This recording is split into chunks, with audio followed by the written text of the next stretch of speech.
urge Lavrov, des provocations à l'arme biologique pourraient viser la Russie et Emmanuel Macron menace de trouver une alternative au G7 au cours de la 73e Assemblée générale des Nations Unies. Le président français a averti qu'il était prêt à trouver une solution de remplacement au G7.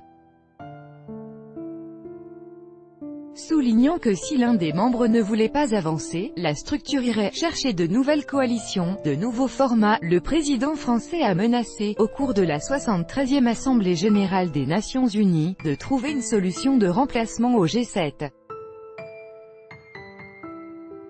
Évoquant la COP21, la conférence de Paris de 2015 sur les changements climatiques, il a fait remarquer qu'il était important d'œuvrer au sein du G7 en vue de réviser les engagements à la hausse. Nous travaillerons au G7 pour que les engagements pris à la COP21 soient revus à la hausse. Et si l'un des membres du G7, NDLR, ne veut pas avancer, nous avancerons quand même en allant chercher de nouvelles coalitions, de nouveaux formats, a-t-il indiqué.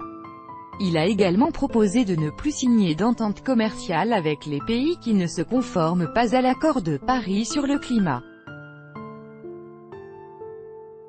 Ne signons plus d'accords commerciaux avec les puissances qui ne respectent pas l'accord de Paris, a-t-il déclaré à la tribune de l'ONU, sans citer nommément les États-Unis qui en sont sortis.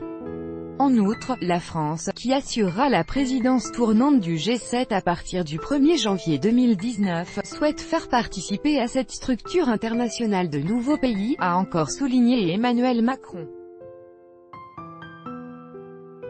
Je souhaite pouvoir revoir en profondeur le format du G7, NDLR, pour mieux associer plusieurs autres puissances, a-t-il déclaré.